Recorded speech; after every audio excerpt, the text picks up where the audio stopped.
교회뿐만 아니라 수도권에 있는 식당, 카페, 학교 등 일상 곳곳에 감염자가 속출하고 있어요. 네, 교회에서 시작된 이 감염병이 어린이집, 콜센터, 최근에는 경기도 군부대까지 이어지고 있다고 해서 네. 많은 이제 전파 양상을 보이고 있는데요.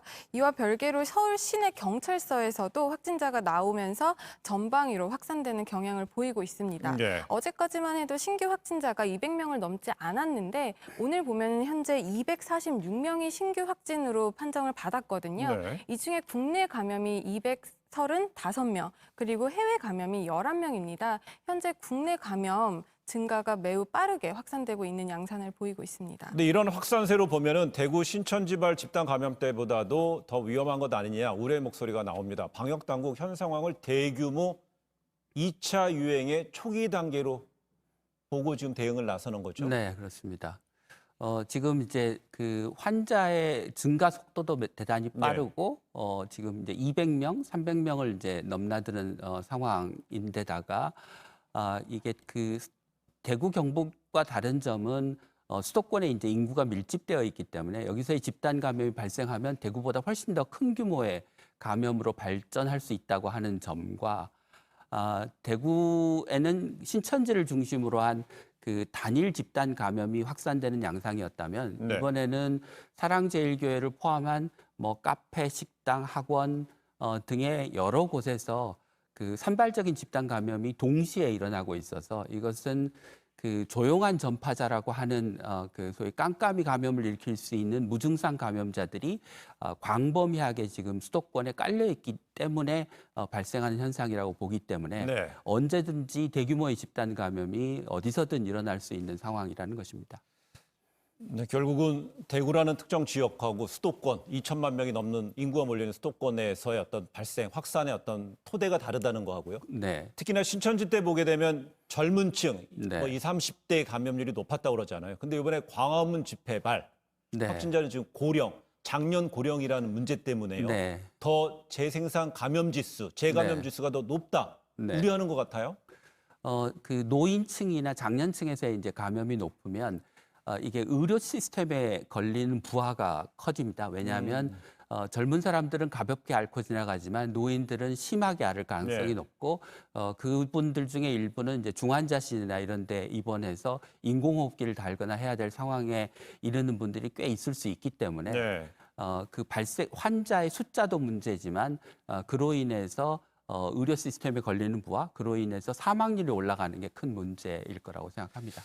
지금 조원에 말씀하신 이런 내용이 보면은요, 느슨해진 사회적 거리두기로 인한 저희가 약간 다소 방심한 게 아니냐, 우리 네. 사회가 이런 예. 얘기가 나오다 보니까 지난 주말에 정부는 사회적 거리두기 2단계로 늘렸는데요.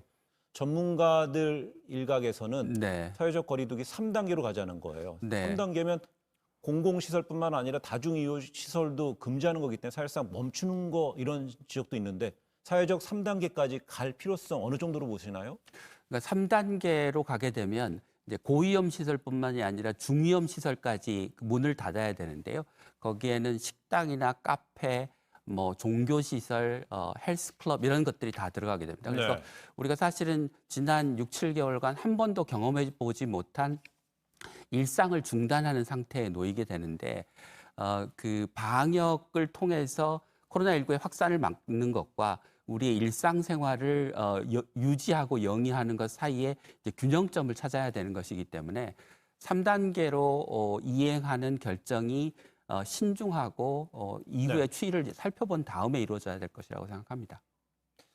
예, 맞습니다. 우리 국민들의 모두 전방위적인 협조가 좀 너무나 절실하고 필요한 시점인데 특히 종교 활동에 대한 방역 단계를 상향해야 된다 이런 내용이 종교계 내 안팎에서 나와요. 네, 그렇습니다. 종교 집단에서 코로나19 집단 감염이 계속적으로 발생을 하고 네. 있다 보니까 이 종교 단체에다가 코로나 방역 단계를 더 높여야 한다는 목소리가 뭐 종교계 내부 그리고 외부에서 다 나오고 있는데요. 이런 것들에 대해서 특히 교회에 대해서는 현장 예배가 아니라 온라인 예배로 전환해야 한다는 목소리가 높아지고 있고 소모임이라든지 공동 식사 관련해서도 금지할 것을 정부 측에서도 계속적으로 권고하고 있습니다. 예. 많은 확진자들이 무증상 경증 환자들입니다. 이러다 보니까 발열, 기침 외에 코로나로 의심해 볼 만한 증상. 우리 초반에 많이 이제 우리 전문가분들이 시청자분들께 알려드렸는데 다시 한번 저희가 네. 들여다봐야 될 것 같아요. 그러니까 기침이나 발열 이외의 흔한 증상은 이제 가래가 있달지 네. 아니면 두통이 있달지 이런 증상입니다. 그런데 안타깝게도 이런 증상들은 뭐 우리가 코로나가 아닌 감기나 네. 또는 뭐 다른 그 병이 있어도 흔히 나타날 수 있는 증상이기 때문에 증상만으로 코로나19 여부를 의심해 보기는 이제 쉽지 않을 것 같고요. 네. 그 본인이 확진자나 또는 뭐 밀접 접촉자와 접촉한 그런 그 위험한 사건, 감염의 위험에 노출된 일이 있을 때 이런 증상이 동반됐을 때 아마 코로나19의 감염을 의심해 보고 검사를 받아야 될 필요가 있을 것 같습니다.